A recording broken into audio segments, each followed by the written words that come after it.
अस्सलामुअलैकुम। और भाइयों, खैरियत से हैं? रिजवान भोपाली फिर से हाजिर है आप लोगों के लिए नए टॉपिक पर वीडियो लेके। तो थंबनेल टाइटल देख के तो आपको समझ में आएगा या होगा कि आज का हमारा टॉपिक है कि बकरा हाफ्ता क्यों है, मतलब उसकी सांस क्यों फूलती है। तो भाइयों, मुझे इसकी 3 वजह पता हैं, तो उसके हिसाब से मैं आप लोगों को बता देता हूँ। बाकी आप लोगों को इसके अलावा अगर कुछ पता है तो मुझे कमेंट करके बताएं, ठीक है ना भाई। और दूसरी चीज़, वीडियो को आखिर तक ज़रूर देखना, क्योंकि अधूरा ज्ञान, अधूरा नॉलेज ख़तरनाक होता है, या आपको या आपके बकरे को, जानवर को नुकसान पहुंचा सकता है। तो चलते हैं, शुरू करते हैं हम। भाइयों, पहली वजह है सर्दी। कभी कभी क्या होता है कि बकरे को सर्दी जमी रहती है, और कई बार ऐसा होता है कि मौसम चेंज होने से गर्मी में भी सर्दी हो जाती है। सर्दी निमोनिया टाइप का ये जम जाता है नाक में, तो नाक बंद हो जाती है, तो उस वजह से बकरा मुंह से सांस लेता है। तो हमें लगता है कि उसकी सांस फूल रही है, ऐसा नहीं होता है, सिर्फ वो मुंह से सांस ले रहा होता है। तो इसका आपको पता करना पड़ेगा। आप जब बकरे के पास अपना मतलब सुनेंगे गौर से, तो अगर आपको घर घर की आवाज़ आती है उसकी नाक से, है ना, कि मतलब कुछ अटक रहा है सांस लेने में, तो समझ जाइए कि उसको सर्दी की प्रॉब्लम है, इसलिए वो मुंह से सांस ले रहा है।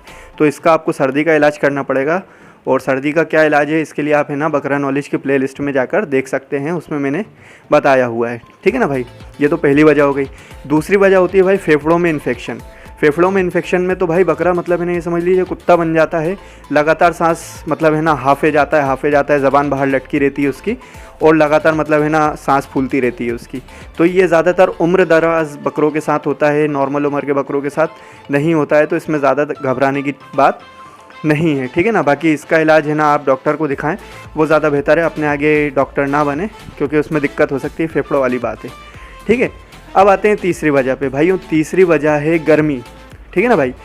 ये कम वेट वाले बकरों के साथ तो नहीं होता ज़्यादा, ठीक है ना, लेकिन जिनका वेट ज़्यादा है, भराई वाले बकरे हो गए, बड़े खस्सी बकरे हो गए, ठीक है ना भाई, 70-70, 80-80 किलो से ऊपर के बकरे हो गए, तो उनके साथ ज़्यादा होता है। तो इसका सीधा सिंपल इलाज है कि बकरों को आप है ना क्या बोलते हैं, अपना दिन में 2-3 टाइम पानी पिलाएं, ठीक है ना भाई।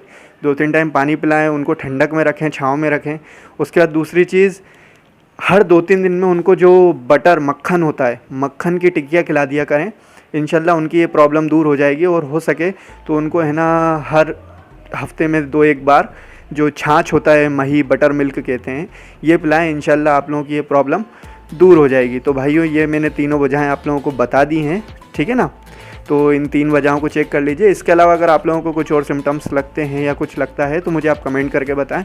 बाकी ज़्यादातर आप लोगों का इससे काम हो जाएगा, ठीक है ना भाई। बटर मक्खन गर्मी के लिए तो आप लोगों की ये प्रॉब्लम दूर हो जाएगी, घबराने वाली बात नहीं है। बाकी जो फेफड़ों वाला इन्फेक्शन है, उसमें थोड़ा घबराने वाली बात है। तो उसमें तो डायरेक्ट बकरा भाई लगातार हाफे ही जाएगा, रुकेगा ही नहीं, ठीक है ना। थोड़ी देर को भी शांत नहीं होगा, लगातार हाफे जाएगा, और वो ज़्यादातर उम्र दराज बकरों के साथ होता है। तो उसमें डॉक्टर को दिखाएं। और बाकी जो सर्दी वाला है, तो सर्दी में भाई नाक से घर घर की आवाज़ आती है, नाक गले से, तो उसके लिए है ना आप सर्दी का इलाज करें, तो उससे ठीक हो जाएगा। तो इसी के साथ भाइयों वीडियो हुई समाप्त। वीडियो को लाइक ज़रूर करके जाएं, है ना। आप लोगों की मोहब्बत में ही मैं वीडियो बना रहा हूँ। उसके बाद है ना बकरा नॉलेज की ब्लॉग वेबसाइट का लिंक नीचे दिया हुआ है, उसमें नए नए टॉपिक डाल दिए हैं, ठीक है ना भाई। और ऐप भी जल्दी लॉन्च होने वाला है। और वीडियो को शेयर करना ना भूलें, ठीक है भाई। और कल है ना भाई बकरा नॉलेज की वेबसाइट पे मैंने बकरियों को जो हीट पे नहीं आती हैं, या बार बार हीट पे आती हैं, या बच्चा नहीं बन पा रहा है, उसके ऊपर टॉपिक डाल दिया है। तो वेबसाइट में जाकर चेक करें। चलिए, अल्लाह हाफिज़।